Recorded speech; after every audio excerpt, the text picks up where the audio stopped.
MMA show. Today I'm being joined by one of Holland's finest fighters in the Bellator division at the moment. He's absolutely tearing through the middleweight division moment. He was meant to take on Fabian Edwards, undefeated fighter. Gutted that fight got cancelled, but hey, this is the lockdown situation. But I've been honoured to be joined by Mr. Costello van Steenis. How you doing, my friend? I'm doing great, Chris. I'm good, thank you. No problem, and I'll just start there first of all. How close are we to Bellator London before that fight, got taken down? Oh man, I think I will be fighting in 3 weeks, 4 weeks from now. Yeah, man. So yeah, it's a shame. It's a shame it didn't happen, or it is gonna happen, but it's a shame it didn't happen. It's not gonna happen in 4 weeks. I know, but without being selfish, I already had my press pass ready to go and sit cage side and watch you all fight, and that was the one I was definitely looking forward to. As I said, I've spoken to Fabian quite a lot in the past and a lot of his teammates, and when I saw he was matched up with you, I was like, oh, this is going to be the toughest test of his career. Would you not agree with that? Oh, thank you. Yeah. No, I believe so as well. But that's nice of you for saying that as well. Yeah, man. Well, I saw you fight in the Shipman fight, and incredible fighter Shipman. He a lovely bloke. He hadn't lost and was on a 13-fight win streak. And look at the way you finished it. You've got to look back at that and think. Well, after that win, you must have thought, I definitely deserve here. I deserve that title now. Yeah, no, I don't think I deserved that title, but I think I deserved what I asked for. I asked for John Salter after that, and he was a high-ranked wrestler. I think he was one of the best wrestlers in the division. And not only did I wanted to test myself against him, I believed if I beat him, then I would be ready for the title, because I think he's ranked 3rd in the Bellator middleweight division. So I thought if I beat him, no chance that I would have to fight 1 or 2 more guys. Then I think I'll be ready for the fight for the title. But yeah, I had a nice fight against him, and I didn't get the win, unluckily. But I do believe that I did not lose, but I did not win. Yeah. Yeah, I agree. I'll get back to him. I believe after beating Fabian, I'll have to fight 1 more guy, and then I can always shout out John Salter's name again. If I could fight him next, I wouldn't say no to that, because I believe I can still beat him. I really believe I do. I just made some stupid mistakes where I worked on after that fight. So yeah. Well, there are positives to take away from that fight as well. You took on one of the best wrestlers in the division, and very experienced. He's been in the game a long time, and you defended all his submissions. You defended most of all the dominant positions he got into as well, and things like that. So you must look back at that and think, well, I actually managed to stop him doing what he does to everyone, and you know what I mean? That you must look back and think, I actually showed that I can. So basically, my ground defense and my submission defense is excellent. Yeah, I can't complain about my grappling and wrestling. I mean, like I said before, I did some mistakes that was really stupid, and like it was like the young dog inside of me coming out without listening, without using the game plan. I just saw him getting hurt, and then I was like, oh, I need to go for the kill. And that was stupid. That's why he was better than me that night, because he just stayed calm and just stick to the game plan. He knew what to do when I did that mistake. Yeah, but again, it was a great fight to watch. It was great to watch the technical battle on the floor you both had. And in my eyes, if that was a 5-round fight, I think it would have been a different story. Definitely. I just needed a few more minutes. I'm 100% sure of that. But well. Well, when the fight finished, if someone hadn't watched the fight, for example, and they saw the referee about to raise someone's arm, they think, God, did that guy take a beating for 3 rounds? I was thinking, no, that was just the 3rd round. That was how much damage he can do in 1 round. Yeah, I got a little bit more tired on the 3rd round.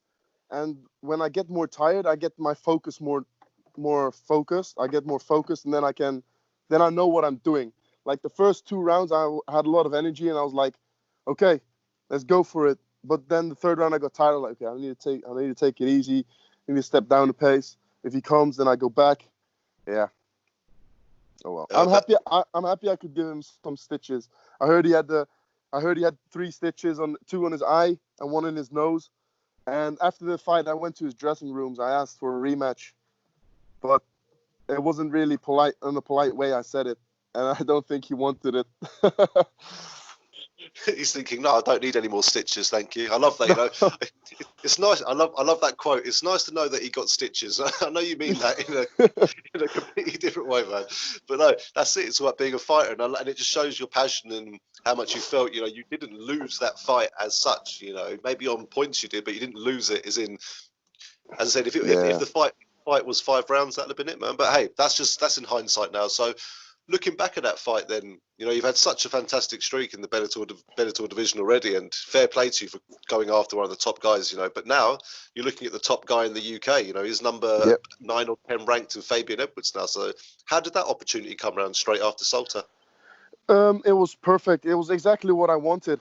Not only is it what I wanted, it's perfect for me because a win with Fabian's name on it. I mean, the guy is popular. I mean, he's got a big mouth. His brother is Edwards. I mean, people know him, you know, and he hasn't lost yet. So if I'm the first guy that beats him, that will beat him, people will say, okay, his first loss is against Costello van Steenis, and that will give me more recognition for having him on my CV. Exactly, especially taking that first win, giving him that first loss as well. And obviously, you'd have been on enemy ground as well, but you're quite used to fighting away from home. As you said, we haven't unfortunately had a Bellator Amsterdam yet. I'm sure it's going to come soon. But you don't mind being on enemy ground, do you? No. I started my professional debut. I had my first 2-3 fights back in Germany and the Netherlands, and then after that, I had like 5 or 6, maybe 7 professional fights in the UK. I had a contract over there with Phoenix on the Phoenix shows, and they were treating me like family over there. So I actually feel like UK is not my enemy ground. I have got a lot of fans supporting me there as well. A lot of people were already booked their tickets to the London shows, to the London fight against me and Fabian. A lot of friends were telling me, oh, we already booked everything. I think I was going to have like 50 or 60 people, friends. Nice. Even people I didn't speak for years, they just messaged me, say, oh, we're coming down to watch you fight. Like, fucking nice. From Netherlands, from Spain, from everywhere, even from people from England. Oh, God, the Raw would have been bigger for you. We think, is he the hometown guy or is Fabian, you know? Yeah, no, I don't think it will be bigger because Fabian's got a big fan base as well. But I think it would be 50-50. Well, he's obviously coming off a tight win with Shipman as well. And did you manage to see that fight between him and Shipman? Yeah, I did see that fight. I don't know. Everyone's got their own opinion, but my team and I don't really think you know, make it a draw. I would have made it a draw, but if I could choose, I would have raised Shipman's hand, but a draw would have been fair. Yeah, sorry, I'm not trying to entice you to talk shit about anyone there, by the way. I was just interested in your opinion, you know, on that fight, because obviously there's a lot of different ones. But again, really tight decision, and I know Shipman will want that one back. And obviously, you beating someone like Shipman, and now obviously beating probably the next best person in the UK and Fabian Edwards in the division. That's got to be what. So after that, are you looking to fight John Salter again, or I know you'll fight anyone, but is there anyone particularly you want to get back to? No, I would love to fight John Salter again, even though I don't think it will happen, because after I went to his dressing rooms, he said he doesn't want to fight me again. And yeah, I don't think it will happen. I think it should happen, though. I think after this fight, Fabian can fight Mike Shipman again, and then I'll fight John Salter again, just the revenge of the rematches. Yeah, man. Have a whole night of it. That would be nice. Yeah. That'd be good. That would be everyone loves those sorts of fights as well. Then I'm sure there'll be a trilogy at some point. But eventually, obviously, your goal is to win the Bellator title. But we'll talk about this in a minute. Obviously, if let's say Gegard isn't around at the moment, let's just imagine that you get to the title, for example, and then obviously John Salter's going to have to fight you if he wants that belt. Oh no, then he has to. I think he gave an interview. I think, I'm not too sure, but someone told me this. He said he wouldn't fight me, but he would fight me if it would be for the title. Then, yeah, of course he wouldn't say no to that if it would be a title fight. But then I think I'll have more advantage because I think my stamina is more on point than his. Yeah, man. Yeah, as always said, you said you were tired in that third round with Salter. Well, we couldn't really see that, to be honest with you. You hit it quite well, you know. I was tired. I mean, I was tireder than the first and the second round, but I mean, I could have had the 4th round and the 5th round, I would have fought it anyway. Yeah. I'm always prepared. Since I'm training with Gegard, he trains most of the times. He trains for five rounds, 5 times 5 minutes. So I just got used to it for training like that. Yeah, man, I've seen Gegard's UFC All Accesses and his training regimes and stuff, mate, and it's not something I'd like to be doing, to be fair. So, obviously, I know you two are very good friends. He's quoted like he feels like you're his brother at times. You know, your family, you look after each other and things, which is obviously lovely to see. How did you first come to meeting Gegard and starting to have him as your coach? It started like 4 or 5 years ago, I think. Yeah, I started in nearby home by Rotterdam, MMA Vlaardingen, and Ricardo was really good mates with Gegard. He was been training with Gegard for 15 years he knows Gegard since he was little as well. Nice. So I started at the gym of my trainer, and then I was getting better, and then he took me to Gegard's house, to Gegard's place to train, and yeah, since then I was going once a week, sometimes 2 times a month, because I didn't really like it. Well, not that I didn't like it there. I mean, you got there like a fresh person, you know, you get beat up every time. You're losing every training round because everybody over there is monsters. But it's cool, you know, after a few years, you're like one of the elite guys over there. And then, yeah, that's the clique you build. And then you start hanging out with each other outside of the gym. You go to each other's houses. You go out for dinner. You know, it's you build some. That's what they say when you train together. You don't just train together. You build like a family bond or something like that. And then, of course, we help each other training for our opponents, and we get ready for each other. So there could be worse people to train with, especially people like Gegard as well. But I know there's in Holland as well, very well known that you guys are some of the best kickboxers in the world, you know, and it's very well proven with some of the fighters that come out of there. Not trying to take away any of your ground games at all, but you know, it's just fantastic. And how blessed you feel that you get to train with someone at such a high level. I mean, I'm sure you train with a lot of people on high level, but someone like Gegard, he's done the UFC. He left the UFC on a winning streak. You know, he didn't get cut or anything. Came to Bellator and did what he did. How lucky do you feel to get to train with someone like that? Oh, it's like, I mean, it's a dream come true. It's I don't know how to explain that, but it's exactly what any fighter needs in their life to go to the top, I believe, because Gegard's got like 60 MMA fights, professional MMA fights, maybe more. And with all that experience he's got, you know, and then he passes it on to you. He helps you with the experiences. It's like getting in a cheat, you know, getting a free cheat for in life, for in the fights, because he just tells you so many interesting things, important things for in the fight, where you work on. When you're training, he doesn't train. He just comes and watch you, and then he tells you have to do this. You need to think about that, because if he does this, you can do that. You know, it's all IQ. It's all perfect.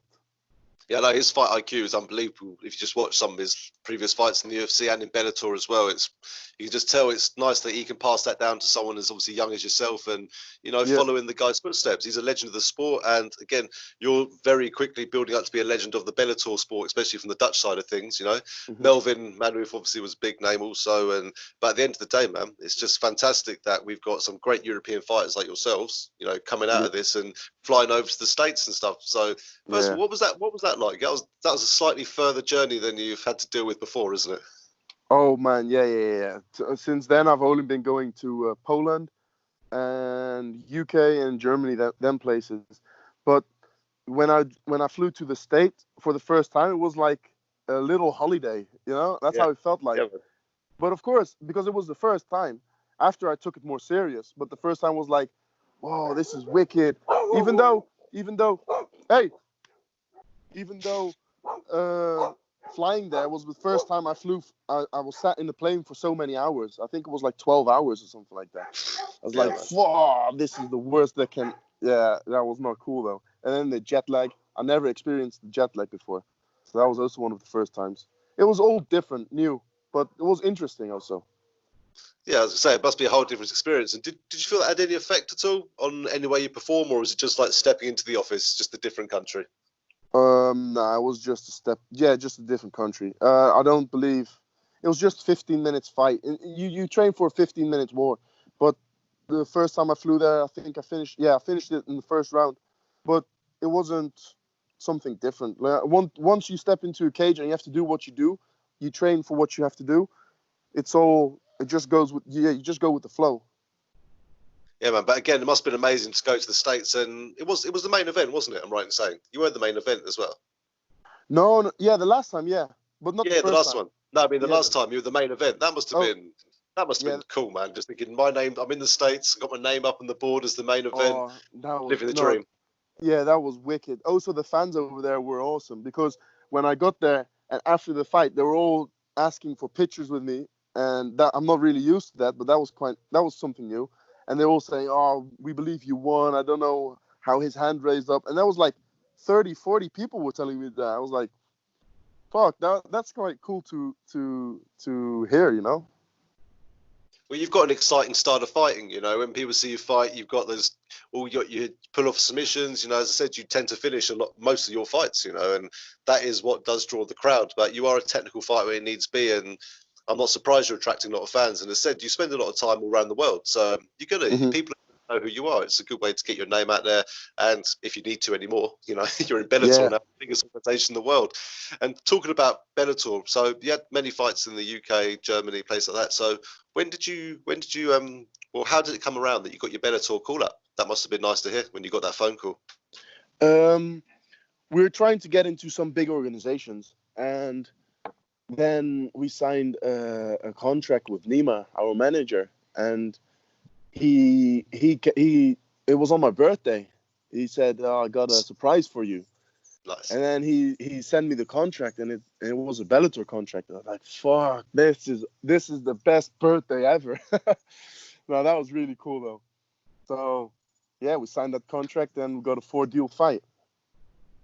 Man, what a dream birthday, man. And then 2 first round, you know, you had three finishes already as well. You know, one went to decision, and it's just, hey man, you're obviously definitely deserved to be here. Must have felt weird again going to the decision again. Your last fight as well. Like I said, you're not used to getting there, are you? But here we are. True. But I'm happy it happened though. I'm happy it went to the decision. Well, I'm not happy that I didn't get the decision, but I'm happy that I fought the decision. So I still know I got the 3 minute 3 times 5 minute war in me. Fair enough. That's it. You can just show you can get those rounds in, get the cage time in, and yeah, man, it's all an experience. And without giving too much away for your next fight, what have you looked at in that fight, and you know, taken away from it, and you know, started working on a bit more? Well, for my last fight, I was, like I said before, I was too aggressive. I need to step down the pace and take my time more. Like when I hurt someone, I mustn't jump into jump on him. I must just take my time, hurt him a little bit more, and then once I see a good opening, I attack. I go for it. But not when I hurt him. I just go in for the kill straight away. That was stupid. That's then what everybody says. Gegard and my trainer says that's because you're young and yeah, that's the experience you still need. So yeah, we're working on that. Yeah, but look, you're getting these experiences at such a young age. You know, you're not even what they say your prime of your MMA career at the moment, and and all these top names that you've been taking on, flying around the world and stuff. All this experience must just be the best building blocks for what you've got to do going forward now. Yeah, exactly. It has. Now I'm really happy with all the fights I've had around the world. It did make me to who I am and what I am today. But of course, I want more and I need more to beat the best. That's it, man. And obviously, at the moment, we've got Gegard as the top guy in the middleweight division at the moment. One of your top trainers. I know you'll never fight him. Not even going to bother asking that question. You know, he's a good friend of yours. But what does that mean then? You know, when you get to that sort of level, you know, like the next person to fight is for a title. Are you happy just being, you know, up there with Gegard opposed to, you know, holding the gold? Because you don't want to fight your friend, do you? No, I'm never gonna fight Gegard. But of course, Gegard is still in the picture, and I'm younger than Gegard, and he's got a shorter career now that he's older than I am. So I just let Gegard do his thing. I just go with the flow, you know. If maybe he will go light heavyweight, and then I'll go for the gold. But if he stays in the middleweight division, that's fine with me as well. I'll just take second spot and prove myself, beat all the other contenders, the good fighters, and then once it's free for me, then then I go for it. So I can just see this like picture of like Gegard with a belt, and you're his bodyguard as such, you know, like you fight off all the enemies, you know, like no, you're not good enough to fight me. You can't beat Costello. You can't be, you know. Yeah, something like that. No, he's No. He said, if you want to fight me, you've got to go through him, and then he'll be bored. He'll just be sitting around doing nothing all day. Yeah, So, he wouldn't be winning any money then. He needs to fight. I'm sure he'll be asking for a percentage of you. I'm sure. I'm sure he's a good guy, man. Yeah. But it's great to hear that you got your call out for Bellator on your birthday, man. I bet not a lot of people knew that, and what a fantastic dream, man. But yeah, obviously, you were meant to be fighting in a 4 weeks' time. Obviously, it got cancelled a good month ago. Is it good that it got cancelled, you know, before you could really? I know you're probably in training camp already, but was it good? Was it good to like know then, opposed to, you know, like a week before when you'd been cutting weight and all them sort of things? Yeah. No, it's good. It's really good that I told it. They told it like 8 weeks before a fight. I already knew, like, once this virus came along, I already thought, nah, there's no way that we're gonna fight. You know, of course I was still training and hoping that that there would be a chance that we could fight. But once I got the call of the manager and told me the fight's not happening, not yet, then I thought, yeah, we already thought so. So. Must be a nightmare though, all that training, because I know you're always in training camp. I'm sure you're preparing for this fight already, and all of a sudden it just goes, you're going from training multiple times a day, I'm sure, you know, and then all of a sudden it's nothing. Well, not nothing, but no more gym. How's that affected yourself as a fighter who's, you know, climbing up the ladder and had a massive fight upcoming next, and then all of a sudden you're told, sorry, you're gonna have to wait now, and we can't tell you when? Yeah, no, that sucks. That really sucks, especially because you can't train properly. I mean, I was back in Holland like 12 days ago, not so long ago, nearly 2 weeks, and I was with my brother there, and then we were bored of our faces because all the gyms are shut. We can't really train properly. I mean, we had a few people, like 3 or 4 people, where we were training a little bit, just doing weights. We couldn't really spar. So my brother and I decided we would drive back down to Spain, visit the parents for a while until everything is settled again, and then we'll drive back down to the Netherlands. Yeah, just a quick drive to Spain, yeah, from Holland, right? How long did that take you? Well, it took us 18 and a half hours exactly. Wow, did you stop halfway? No, I drove down for 8 hours, and then I switched with my brother for a few hours, so I had a little nap, and then we just kept on switching with each other. Nice, man. No, that's fair play to you, mate. Having it out hardcore style, mate. Like getting out there, stop at a couple of drive-throughs, which you don't tell your boss about. You know, your coach out, sorry, and yeah, that's it. Oh, it was difficult. It was difficult because everybody was saying, "Oh, you're crazy." We only decided like 2 or 3 days before we left, and we told everyone, "Yeah, we're going in 2 or 3 days." And everybody was saying, "Oh, you're crazy. You shouldn't do that. Spain is like number 2 most infected people." Like, dude, we're just staying in the car and we're gonna go down to visit our parents and live at the forest where we used to grow up. And well, we're lucky that going through Belgium that I think they had a lunch break or something because there was nobody there. Well, they were there, but they weren't stopping anyone. And then in France, we didn't see anything. We didn't see anyone. And then in Spain, when we arrived in Spain, they were like treating us like people that had drugs in the car or something. They told us, get out the car. They had shotguns in front of us. Get out the car. Open the boot. What's in the boot? What's in your bag? They were armed, like had shotguns pointed at you in a bloody hell. They were acting like we were some immigrants or something with with a car full of drugs. They're like, what the fuck? Aren't you guys supposed to look if we got viruses on us or something like that? That's crazy, man. But that's what I was going to ask you. Like, did you have any trouble getting there? Did you get stopped by anyone? But obviously not. You know, I guess you're in a car and everything. But did your parents know you were coming, or did you surprise them when you get there? No. We told them we were coming because we wanted their approval if they think it was okay for us to come because they're a little bit older than us, so they can get, if we had it, that they can get it before us or something like that. It would affect them more. Yeah, man. Well, that's good though. But it's nice though. You've been able to, first of all, you had something to do for 18 hours, which is more than a lot of us have to do at the moment, to be fair. Yeah. Sitting around, man. But But no, how's it feel being, because obviously you didn't expect this. You expected to be at home training for the fight in London. All of a sudden, you're back at home in your family home, mate. That must be lovely. Yeah, no, it's perfect. We went to the junkyard to get some a tractor wheel, and we got some gas bottles, and we hung up some poles in the garden so we got our own home workout all good and settled, and I got my brother, he's also a fighter, so we got each other to hold pads and do some sparring as well. So the training is not so bad, we're training every day. Well, as you said, you're in the forests and stuff, and is it like mountainous and things like that? So you can actually go for a run probably without seeing anyone. Yeah, we can go out for a run. Just put on a hoodie, go out running, and if like a policeman comes and stops you, you just jump over a gate and run away, just into the forest. No way they will catch you. Are they not allowing the exercise? Because in the UK you're allowed to go out for an hour a day exercise sort of thing. Are they not allowing that in Spain? No, if they catch you in Spain on the streets and you don't have a good excuse, like you're walking the dog, and you're only allowed to walk the dog from 50 meters away from your home, and if you're further away from your home without a very good excuse, they fine you like €600. Jesus, mate. Yeah, it's crazy down here. It's really crazy. They got the army driving down here as well. What's it like? What's it like with the laws in Amsterdam? What have they done over there? There's just chill. Everybody's outside. You're not allowed to. I mean, everything is shut, But if it's good weather, everybody's just outside, just drinking, chilling. Of course, they respect the virus, so they're not holding hands and all that stuff. But yeah, they got the distance.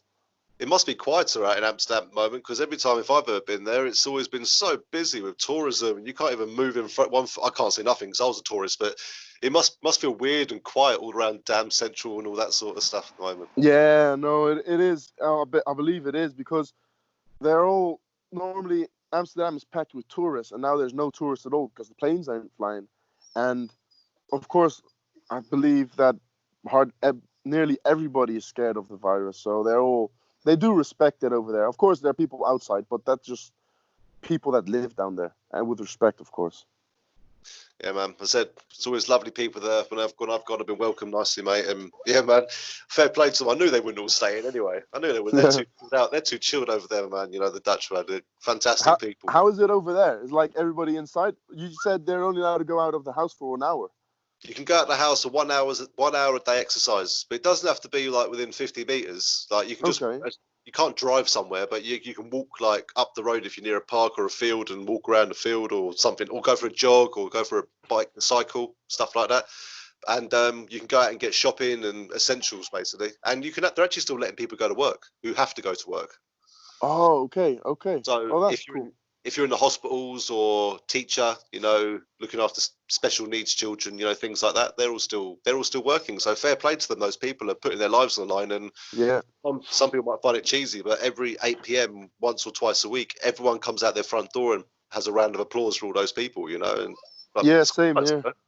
Yeah, they do exactly the same down here. Yeah, man. So respect to all them people out there, mate. And they're doing the best they can, and they're right at the front line of it, mate. So it's just such a shame, that it's really put everything to a standstill. And I don't want to sound selfish, but I was really bloody looking forward to Bellator London, mate. Yeah, same. I bet everybody was. I was as well. I was really looking forward to it. I haven't been fighting for half a year, I think. So I was like, finally, let's get back to work. I was missing the diet and everything. Maybe you'll be the one going to light heavyweight, not Gegard. Oh, yeah? I don't hope so. Nah, I'm not that heavy. Has that ever tempted you going up or down because of Gegard in the same division as you? Yeah, I was thinking about going down on making welterweight, but that would have been a very hard cut. I believe I would have made it, but I don't know. Yeah, I would have made it definitely, but I don't know if I would have the strength to fight in that division. Because of course, if you make a big cut, you're gonna lose. You're gonna make a big sacrifice of your strength. Yeah, man. Yeah. And cardio as well, which is something you're so obviously like it's one of your top parts of your game. Yeah, cardio is the most important for me. I mean, you can be losing 2 rounds and then win the 3rd round because of your cardio, Yeah, man, that's fair enough. And as I said, you don't want to lose your best weapons. And yeah, you look good in there. You're a big guy, mate. You know what I mean? I stood next to you, and your fucking biceps the same size as my waist. You know what I mean? And when I looked at you, I thought this guy makes middleweight. I'm just like, because you're quite tall as well. I'm 6'4". I don't think you're too far off that. 6'4". Oh, I'm 6'2". 6'2". Yeah, so I remember when I stood next to you, sort of thing. Yeah. And so I was surprised that you do you comfortably make that, if you mind me asking? Yeah. It's not that hard. I mean, yeah, I don't know how much it is in pounds though, how much I weigh. But in kilograms, I walk around on 96 kilos, 90, 97, 96 kilos. And then, yeah, of course, and then that's 6 weeks before a fight. 6 weeks before a fight, I'm like that heavy. And I just start cutting weight and little bit by little bit. And then the last week, I cut the most. Fair enough, mate. And as I said, you're working it all off anyway when you're training. We're always training hard all the time, so I guess you're working any weight off. Let's call it lockdown weight. This is what everyone's going to call it. Lockdown diets. Lockdown. What are you struggling to put down at the moment, food-wise? Because if I was in Spain, man, I love the food over there because it's quite as well. You know what I mean? And how you staying away from that lovely food over there, man? Thank God all the restaurants are closed. Yeah, exactly. So that helps. No, but we do make a lot of paella down here.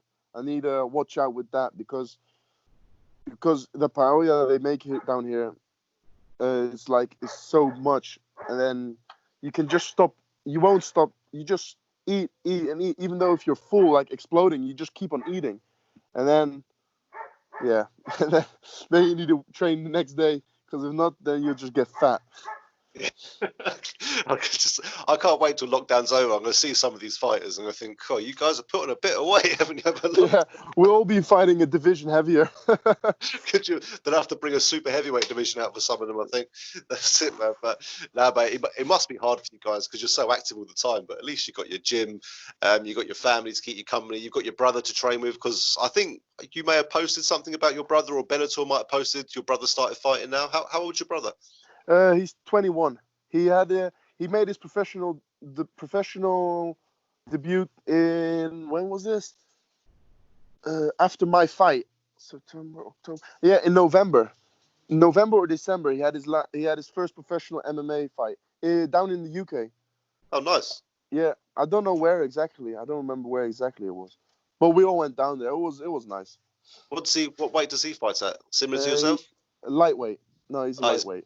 But now he's like a middleweight because the lockdown is fucked up. Is he there with you now? Yeah, no, he's working. He had like a little job he can to get some money. Oh, nice. It's good that he can get out there and earn some dough as well, man. And come home to the home gym that you've all made from the scrapyard. Caveman training's the best. Yeah, exactly. Nah, life is good. I can't complain over here. So what I'd like to do is obviously you've moved. You're in Spain now. You said you're with your family in Spain, but obviously a lot of people will see that you've got a Dutch surname like Van Steenis. Costello is actually quite Spanish, obviously as well. What happened? Is it mum or dad? Or did you move from Spain to Amsterdam? How did that all work out? Well, I was living down in Spain. I've lived there for 18 years, and I was 17 years old when I started MMA. And I was training, and then my trainer left, and then I was like, my trainer always told me, go to a different country because you're good at what you're doing. You're a good fighter. So then I was thinking, why not move back to where I'm born and move back to the Netherlands? I still have family there. So I moved back to my godfather, down to my godfather's place. And I lived there with him for a few years. And then, I just decided to make the step to be professional and just dedicate myself 100% into this sport. So to get where I want to get. Yeah, it's a big move, especially that age as well. Like, were your mum and dad, supporting you and happy to see you live? Yeah. My dad always supported me 100%. Like, my dream was his dream, so that I'm happy that he supported me that much with it. Because at the beginning it's always difficult and hard, You got no money, you got nothing, so you need a little bit of help. And thank God he gave me that help.